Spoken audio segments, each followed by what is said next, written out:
on the discussion of al-qadar wal-qadar.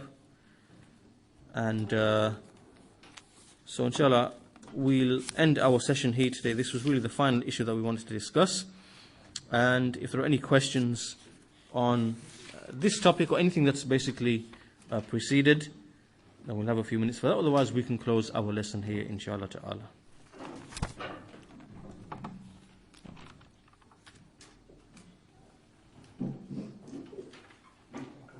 Huh? Say that again?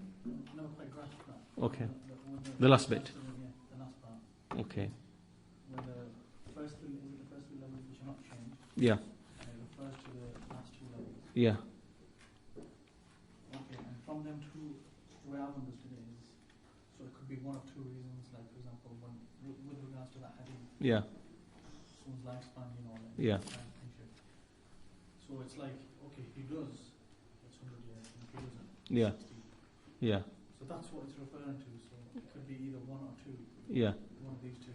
No, what we're saying here is that in the knowledge of Allah, so let's say in the book that is with Allah subhanahu wa ta'ala, the al-Kitab, the Lawhul Mahfuz, right? So let's say we take an individual, right? His name is Abdullah, right? He's born in, let's say, 2000, right? And in the knowledge of Allah, this Abdullah will die in 2070. He will live for 70 years, right? And it is in the knowledge of Allah that this Abdullah, that he will die at 70, his lifespan will be 70, because through his life he took certain ways and means, right? He took certain ways and means. He did things, right, righteous deeds and whatever else, that made his life 70 years as opposed to 50 years, right? So all of that is in the ilm of Allah subhanahu wa ta'ala, and nothing is going to change in that. So his rizq is determined in the knowledge of Allah, in the book, in the writing, in the Lawhul Mahfuz, his lifespan, his righteous deeds, his evil deeds, and also the effect all of those things have on him as well, right? That's all written in the Lawhul Mahfuz, right? So what the Shaykh was explaining is that where we speak of this hadith where it says whoever wants his lifespan to be increased or his rizq to increase, let him do such and such, right? In reality, his lifespan isn't really going to increase or decrease, because his lifespan is already determined, right? It's going to be 70 years, right? But what's happening here is that in that hadith it mentions an action or a cause or a sabab, right? Which is keeping the ties of kinship, right? Allah has made that tied to an increase in a person's life, right? Just like, for example, if you eat poison, you're going to die. And if you don't eat poison, you're not going to die, right? So if someone eats poison, he's going to die at the age of 20, and he's not going to live till 70, right? So now, but it's already in the ilm of Allah subhanahu wa ta'ala, what ways and means this person is going to take, what actions he's going to do. That's already in the ilm of Allah. Allah knows that Abdullah is going to die in 2070, right? Allah knows all of his actions and the impact of his actions upon this individual's lifespan and his rizq and everything else. So now what we said, that on Laylatul Qadr, what happens is that the angels, when they write the decrees for the following year, right? When they write those decrees are not written in the same way that they are written in the Lawhul Mahfuz, but they are written in a conditional sense. So in the Lawhul Mahfuz, it says, this Abdullah will do such and such and such and such, then we'll keep the ties of kinship, that will increase that will have an effect on increasing his lifespan, whatever. So all of those actions he will take and their effects upon him are all written up until he dies at the age of 70. Right? That's all written in the Lawhul Mahfuz. But then here, when the angels write down in the scrolls, in the Laylatul Qadr, then what they write down is that this person, if he does such and such, this will happen. Or if he does such and such, his lifespan will decrease. Or if he commits such and such a sin, his rizq will increase. Or if he does such and such righteous deeds, his life will increase by such and such, by whatever amount, whatever. So what they are given what they have is not the actual fixed, determined ilm that is with Allah. They are given things in a conditional sense. Right? So now they have a writing with them. In this book it says, now this is Abdullah. Okay, in this Abdullah, in the next year, right, if he does such and such, his life will increase by, a couple of years. And if he does such and such, his life will decrease by a couple of years. Right? So this now is in the ilm of the angels. Right? So nothing is really changing except what is written down by the angels in the ilm of the angels. Right? If you think about it. Because when Abdullah increases the ties of kinship, right, that's already written in the Lawh al-Mahfuz. Right? His life isn't really increasing beyond what Allah's already decreed it. Right? But what's happening is that those things he's acting upon are actually a means of his life increasing, because Allah created the asbab. Allah created the ways and the means. Right? So yes, when he kept the ties of kinship, his lifespan did actually increase. It led to an increase in his lifespan. His lifespan was 70 as opposed to being 50 if he didn't keep the ties of kinship. It's just like saying, if Abdullah ate poison at the age of 40, he died at 40. Right? So the fact that he didn't take the poison led to his life increasing to 70. Right? That's exactly what it means, and that's written in the Lawh al-Mahfuz, that Abdullah was given a choice, to eat poison. He did eat the poison, right? And so he lived up until the age of 70. So the asbab, the ways and the means in between, right, they are written in the Lawh al-Mahfuz as well, right? And so what's really happening is that as it relates to the ilm of Allah, no one's lifespan is increasing or decreasing. Everyone's lifespan is at the appointed time, right? But because we affirm the ways, the asbab and the ways and the means, right? Then, like if I said to you, if you eat healthily, you will live longer. Is that not true? Of course it is, right? If you eat poorly, you won't live longer. If you eat bad, if you eat harmful things, if you eat bad, whatever, then obviously that will have an impact on your health, and you will die from disease earlier, and you won't live that long. So, is all of this correct or not? Of course it's correct. So we know that the ways and means and the actions that we perform, right, they clearly have an impact upon our lives, on the age of the life, and the quality of the life. All of this has a definite impact, right? So this shows that the increase and decrease in life is something that is true and real, and there are reasons behind it, like eating well, not exposing oneself to danger, not doing dangerous things, doing those things in the Sharia, like keeping the ties of kinship, having taqwa. All of these things actually really do increase a person's life, right? Because these are from the asbab and the ways and the means that Allah have made to have such an effect, right? So on the one hand, we accept that life can increase and decrease because of the asbab and the ways and means. But on the other hand, in Allah's ilm, all of that is known and written already. That this servant will do such and such, he won't do such and such, he won't do such, and the effect all of that will have on his lifespan. But when we're speaking of this hadith, and Allah erasing something and confirming something, right, this is what the angels have written down now. Right? So the angel has with him that in this year, if this servant does such and such and such and such and such and such, then his life will increase by 6 months. Just by way of example. And if this person does such and such, that's what they have with them. Right? Whereas with Allah subhanahu wa ta'ala, his ilm is complete and everything in the book is complete. Right? So now, it's already in the ilm of Allah that Abdullah will actually do such and such. He will keep the ties of kinship. Right? That's already in the ilm of Allah. And his life will therefore increase. Right? So his life will increase by way of the actions that he performed. Right? It will be 70 as opposed to something else. So, when we say that what is with the angels, that when they write that down, and when we say that Allah erases something and confirms something, that's what the angels write down. So I don't know whether that's made anything clear or not, or so could you say it's like the angels, Allah's given the angels the ways and means yeah. of what was already Yeah. in the Lawh al-Mahfuz? Yeah. Allah already knows what ways and means a person is going to use, right? But to the angels, like if this person, in this year, if he exposes himself to some danger, if he jumps off a bridge, for example, into a river, and dives into a river, then his lifespan will be cut short. And if he doesn't do that, then his lifespan will be increased, right? And if this person keeps the ties of kinship, then his lifespan will be increased. And if he doesn't, that's what the angels have with them. In other words, this person will die if such and such, right? And this person won't die if such and such, right? They have this. This is what the angels have. They don't have the actual ilm which is in the Lawh al-Mahfuz, right? So then a person will do, if he does that thing that's written in there, then that decree that is in with the angels, then obviously that decree now is confirmed, right? So, is there anything of it that's not clear?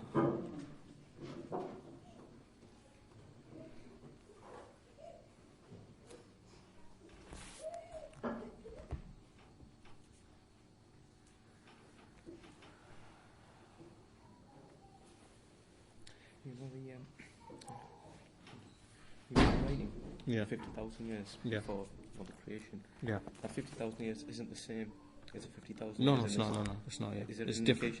indication of how? We don't know what the measure of time is for that. Ibn Taymiyyah mentions in one of his books, Dar al-Ta'arud, al-Aql wal-Naql, in this book, he discusses this issue and he says that that measurement of time of 50,000 years that measurement is by some other created bodies that we don't know of. Just like our measurement of time, the month, the year, is known by the phases of the moon and whatever else. And likewise, that 50,000 years is another measurement of time, and Allah knows best what its basis is. But Ibn Taymiyyah says that there are some other bodies in existence, right, through which their motion, there's a measurement of time, and Allah knows best what that is. He mentions that in Dar al-Ta'arud al-Aql wal-Naql.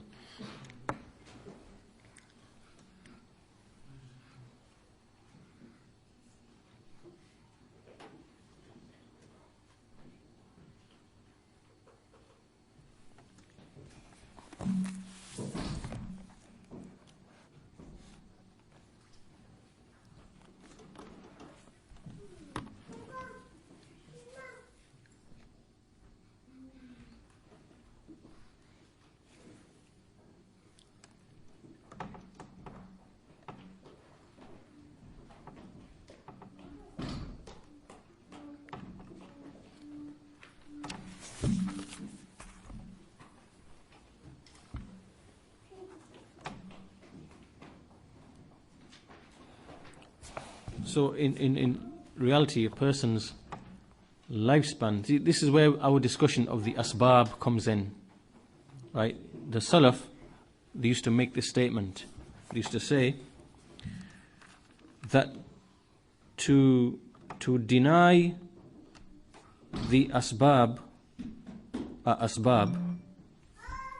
in other words, to deny that the ways and means are in fact ways and means, which means, for example, to deny the fact that water quenches thirst, right?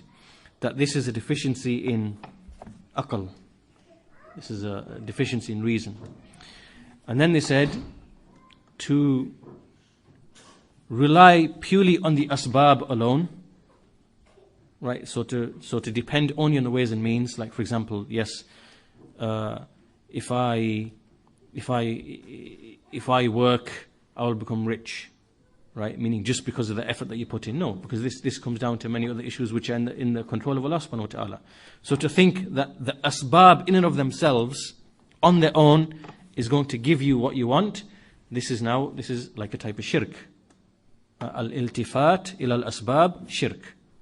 Right? So to turn and depend only on the asbab, this is now shirk. And then to reject the asbab altogether, and to say, no, I'm not going to take the ways and means. Right? So no, I'm not going to work to earn a living. I'm not going to do such and such. I'm not going to eat to be healthy. To deny them altogether, this now is a revilement upon the Sharia. You're reviling the Sharia because the Sharia has come and told you to use the asbab. The Sharia has told you to use the ways and means. To use medicinal treatment if you are ill. Right? Because they are from the ways and means. To earn a living through the ways and means which are halal. So all of these are from the ways and means, right? So to deny them is a revilement of the Sharia because the Sharia commanded them. So the point that we're making is that when we speak of this topic, the asbab, the ways and the means, right, they are part and parcel of al-qadar, right? And by way of them we understand the issue of al-qadar. So when we say, for example, that Abdullah, if he ties the ties of kinship, he will live for 100, like the example that Ibn Hajar gave, he will live to 100, and if he doesn't, he will live to 60, right? This in itself is true because we affirm the effect of the asbab. The ways and means are true and real, right? So, if you ate poison, you're going to die, right? If you don't eat poison, you're not going to die. Right? If you put your hand in the fire, your hand's going to burn. And if you don't, it's not going to burn. So the asbab have a true and real effect. Likewise, eating food, healthy food, eating bad food, all of this has an actual effect upon a person. So when we say that in the Lawhul Mahfuz, a person's written to live for 100 years, written amongst all of that is every single sabab or way or means that he took, that's part and parcel of him living for 100 years. So he did such and such, he was a righteous person, he did righteous actions, he kept the ties of kinship with all his family, he ate good food, he had fresh water, he had fresh air, he kept happy all the time. All of these things are ways and means which are true and real and actually have a real effect because Allah made him like that. Allah made him to be like that. Right? And all of that is part and parcel of him living to 100 years, which is written in the Lawhul Mahfuz. Right? So in one sense, no one's lifespan increases or decreases from the point at which his time is to come. Right? He will live for 100 years. Right? But he lived to 100 years because he took certain ways and means that had an effect in him living 100 years. Do you understand? That's why we can say at the same time, without any contradiction, that a man's lifespan never will go beyond what is written for him. However, he took ways and means that led to his life being that long. Right? His life actually did increase. Right? He ate the right food, he drank fresh water, he took fresh air, he avoided danger, he always kept himself happy, he had patience, sabr on all the decrees that came to him, he didn't fall into stress, he didn't panic, whatever. All these ways and means, he kept, mixing with his family, his children, whatever, he had a good environment. All those things actually had an effect on his life being that long. So his life did increase, but it didn't increase. Do you understand? We can say this because we believe in the asbab. The ways and means and the asbab have an actual effect. Right? So we don't see any contradiction in saying that. In saying that a man, he will live to 100 and he will never live past 100. But this man actually had his life increased because of the ways and means he used whilst he was alive. And likewise to another person, we can say that it was decreed in Allah's knowledge, this man will live till 50. Right? And he will live to 50, he will die at 50 because he died of a heart attack. Why did he die of a heart attack? He died of a heart attack because of stress, because of eating bad, terrible food, of whatever. Right? So his life was actually decreased, but it wasn't decreased, if you know what I mean.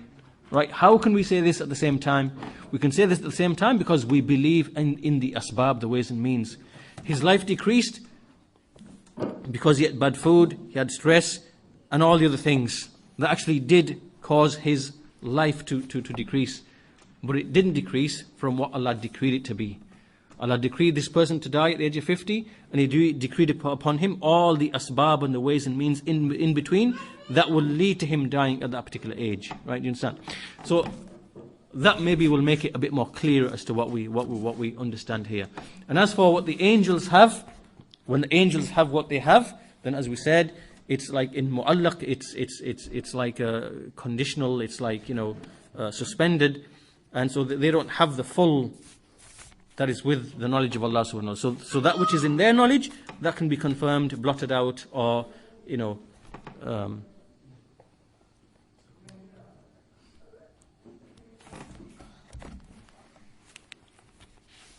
Okay, any other questions on that topic?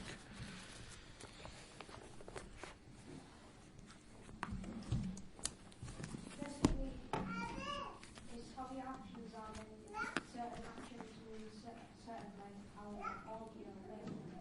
Yes, yeah, that's right, yeah. So there's a question from a young, what's your name? Bilal. How old are you? Okay, so a question from Bilal, 11-year-old boy. Good question. He said, so does that mean that therefore your actions determine what your life? And the answer is yes. This is what we're discussing, yeah. That whatever actions you perform, things like righteous deeds, good deeds, being good with your parents, being good with your relatives, being good with your cousins and so on and so forth, and keeping ties with them, visiting them, whatever else, this actually does have an effect on, or it's something that contributes to your life being the length that it is, right? And likewise, there are many other things, other ways and means as well that you can take. Yeah. There's perhaps another way to look at it is that we're being called by the angels on a yearly basis. The scrolls that, those are the scrolls that will be presented in front of you as well as on the day of judgment. So it's kind of evidence to exactly what you did and what you didn't do. Yeah. Retain that, which obviously other has already knowledge of. Yeah. Perhaps a good way to look at it, I think. Yeah, that's to do with a person's deeds being recorded, right? So the scrolls that the angels write, who write his deeds, that's something else. Yeah, this is a separate issue. This is the angels writing his deeds, which will be his scroll on Yawm al-Qiyamah, which will be like a witness against him, right? It will be one of the numerous forms of witness against him, right? So his own soul will be a witness against him. His limbs will be a witness against him. The scrolls the angels wrote will be a witness against him. All these things will serve as a witness against an individual. So that writing of what the angels write as his deeds, that's just a record of his deeds. That's got nothing to do with the issue of al-qadar. About the writing of the angels that we are speaking about is the Laylatul Qadr. Laylatul Qadr. That when they write down the decrees for the following year.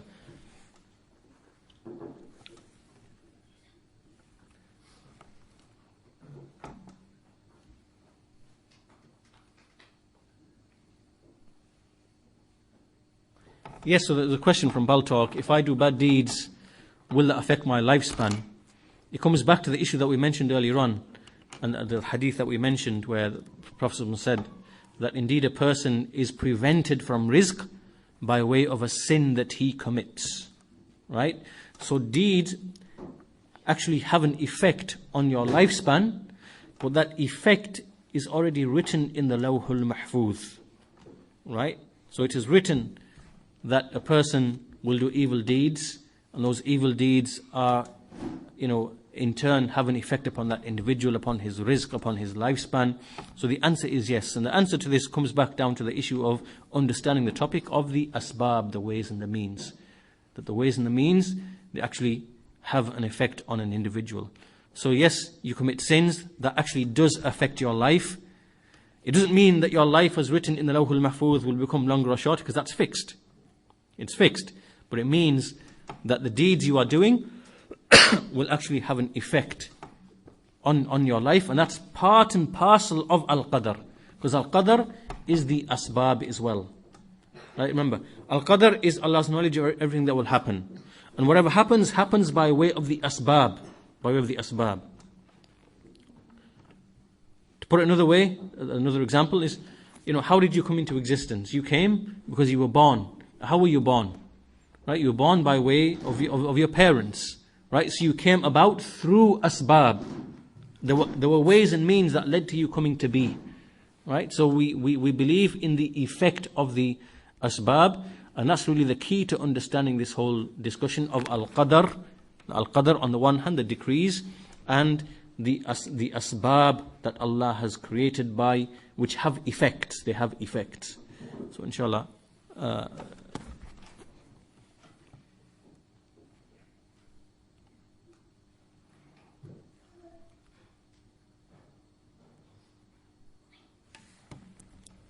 okay, just a quick question from Paltalk. Can we just quickly list some in bullet points how you can increase your life? Well, again, as we said, your life will not increase beyond what is written in the Lawhul Mahfuz.